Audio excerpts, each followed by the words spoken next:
ស្រីបងម៉ែបងប្អូនមកវិលមកជួបខ្ញុំសាច់ថ្មីដែរបាទហើយនឹងផងដែរសូមនាំអារម្មណ៍បងម៉ែបងប្អូនទៅកាន់កន្លែងថ្មីមួយកន្លែងដែរបាទហើយកន្លែងថ្មីនេះផងដែរគឺមានសកម្មភាពជាច្រើនបងម៉ែបងប្អូនមានសកម្មភាពបបកត្រីដើរលេងអាំងត្រីហូបអីញ៉ាំកាហ្វេដាក់មងអីចឹងទៅបងម៉ែបងប្អូនដូចទីបងម៉ែបងប្អូនមានស្រាប់បាទនេះគឺជាសកម្មភាពរបស់ក្បាលវីដេអូរបស់ខ្ញុំបាទមានចាប់អណ្ដើកចាប់ពស់និងអង្គុយឆ្អៅត្រីអាំងលេងអីចឹងទៅបងម៉ែបងប្អូនគ្រប់នឹងខ្ញុំទៅសួស្ដីបងម៉ែបងប្អូនមកវិលមកជួបខ្ញុំសាច់ថ្មីដែរបាទហើយនឹងផងដែរសំណងអារម្មណ៍បងម៉ែបងប្អូនទៅមើលសកម្មភាព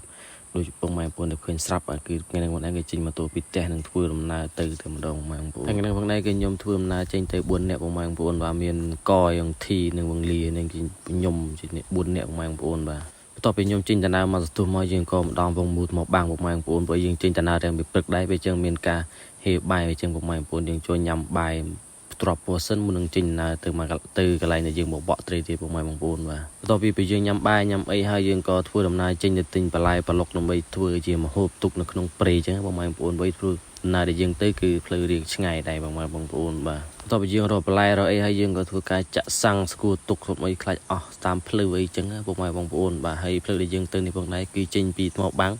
ចាក់ទៅតាមទឹកធ្លាក់វាខ្សាច់បងប្អូនតែមើលយើងទៅមិនមែនទៅតំបន់ទឹកធ្លាក់វាខ្សាច់ទេគឺទៅចំណុចមួយកន្លែងទៀតដែលនៅហួសទឹកធ្លាក់វាខ្សាច់ទៀត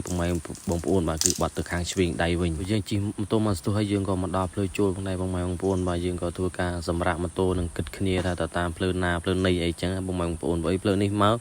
កខ្ញុំមកដៃមកទៅបងប្អូនគឺមកតាមមីកយគេអ្នកនាំផ្លូវបាទហើយគាត់ក៏ធ្លាប់មកយូរផងដែរផ្លូវនឹងបាទតាំងពីសម័យ4-10ឆ្នាំមុនពេលចឹងហើយផ្លូវមានការបាក់ហើយនឹងអត់មានអ្នកជិះវាចឹងទៅគឺសិតតែព្រៃតែម្ដងបងប្អូនកន្លែងខ្លះក៏ជិះកើកន្លែងខ្លះក៏ព្រៃយើងត្រូវការឆ្កាលីសែងអីចឹងទៅបងប្អូនបាទហើយដូចបងប្អូនឃើញស្រាប់ដើមឈើវិញធំតែបងប្អូន1 2 3អោបបងប្អូនបន្ទាប់ពីពួកខ្ញុំជិះម៉ូតូមកស្ទុះអស់រយៈពេលប្រហែលជា3ម៉ោងជាងបានមកដល់កន្លែងសម្រាប់ហៀវហត់ពេលក៏យើងញ៉ាំ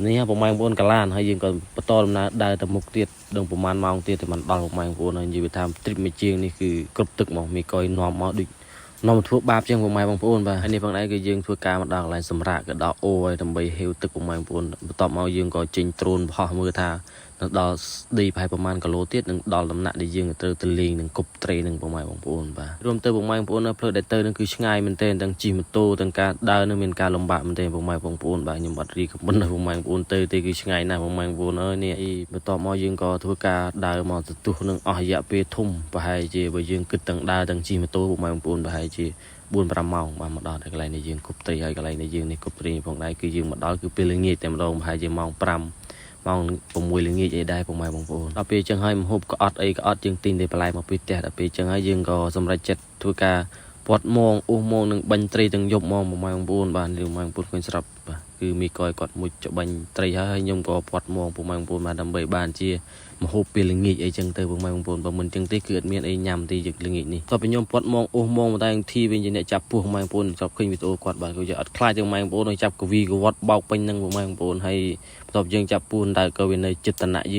ើងចាប់វាបានក៏ដោះលែងប្រឡែងវាទៅវិញទៅបងប្អូនអាណិតវាចឹងណាបងប្អូនហើយនេះផងដែរគឺជាត្រីសមិទ្ធផលដែលយើងពាត់មងផងបាញ់ផងដែលពេលល្ងាចវិញបងប្អូនហើយមហូបយើងនឹងផងដែរគឺអត់មានអីទេគឺស្ងោជ្រក់ស្ងោមជូរនឹងឯងបងប្អូនហើយចុងភៅមីកយគាត់បញ្ចេញថ្មីដៃធ្វើឲ្យហូបម្ដងមើលថារសជាតិយ៉ាងណាដែរបើយើងស្លស្អិនហើយយើងក៏ធ្វើការច្បាច់ជូរក្រូចបាទហើយខ្ញុំក៏មុនព្រះអង្គយូរដែរគឺដួសដាក់ចានហ្នឹងក៏ចាប់ផ្ដើមដាក់យកតែម្ដងនិយាយថាអូឆ្ងាញ់មែនទែនបងប្អូនហើយបា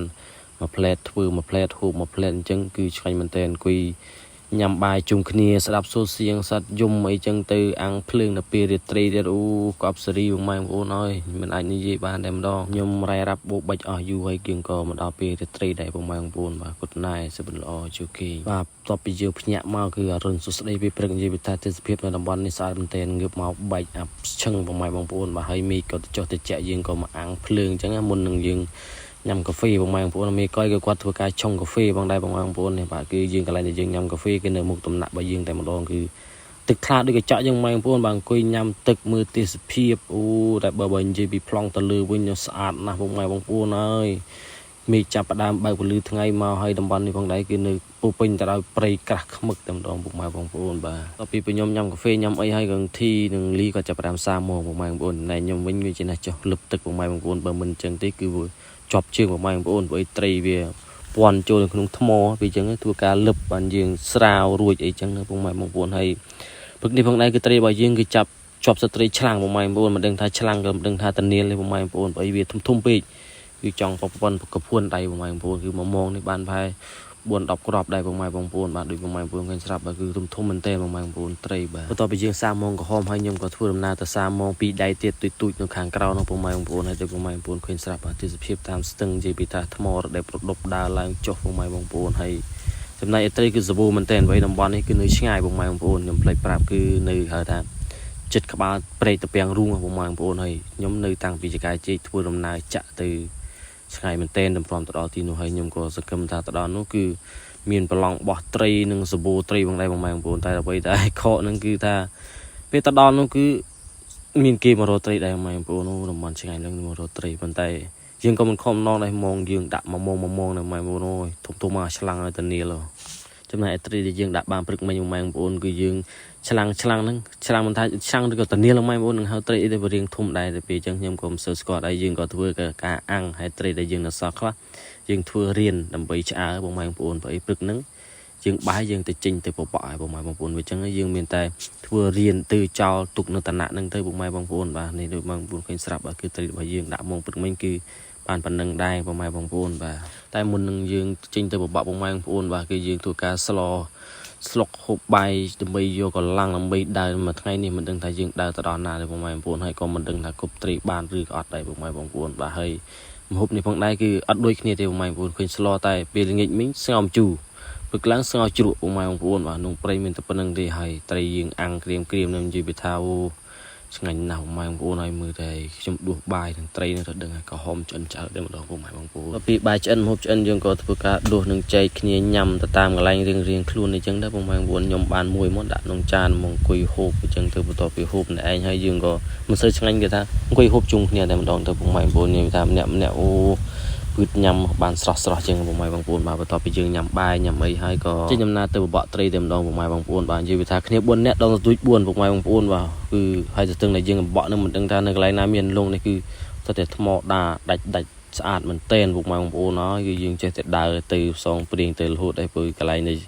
ស្ទើរអ្នកដៃមកដូចគ្នាបងប្អូនបានមកស្ទុះទីគឺខ្ញុំចាប់ដើមជួត្រីនេះបងប្អូន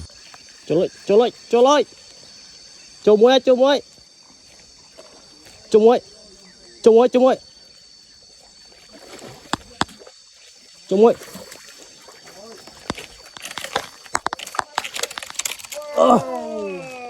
wow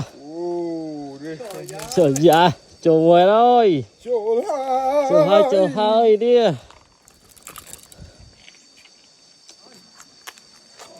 một thằng tí ở dây mà đạn đi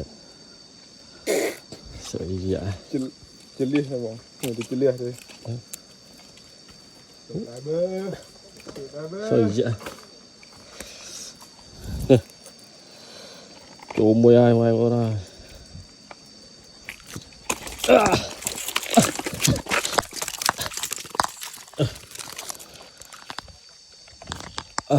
ើយវាតនេះផងដែរក៏ខ្ញុំបែងចែកចេញជាពីរភាគបងប្អូនមកយើងដាក់មកភាគគឺអស់វែងពេកអញ្ចឹងទៅនៅមានភាគ2បន្តទៀតបងប្អូនបាទកុំភ្លេចតាមដានភាគ2របស់វីដេអូខ្ញុំផងបាទអរគុណបាយបាយ